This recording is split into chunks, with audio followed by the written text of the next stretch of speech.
là ngày xa in ipa cây lên Giêsu anh lê môi và để lấy cái đón tôn anh sao về chăm là lên chấp ba chu à hùng tinh ta lên là lên lâu bị bên Emmanuel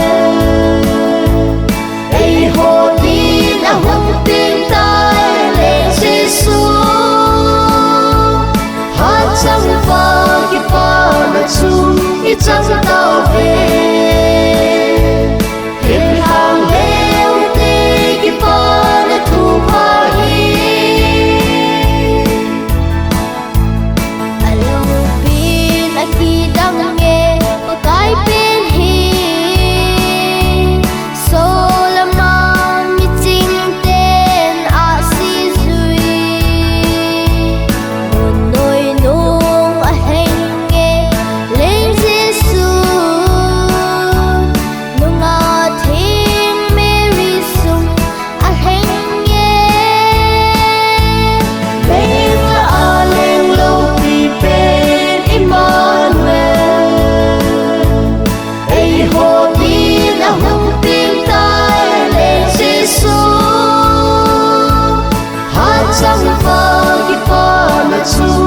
chẳng tao về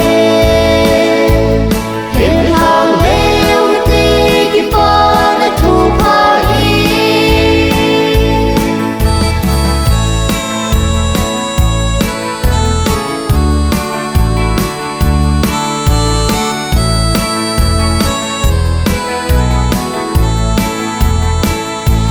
nên Giêsu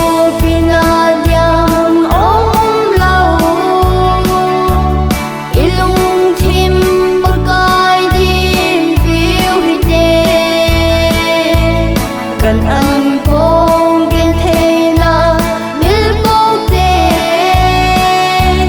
ngày lu na sa nhìn a lâu pi ngày là lên lâu pi bên Emmanuel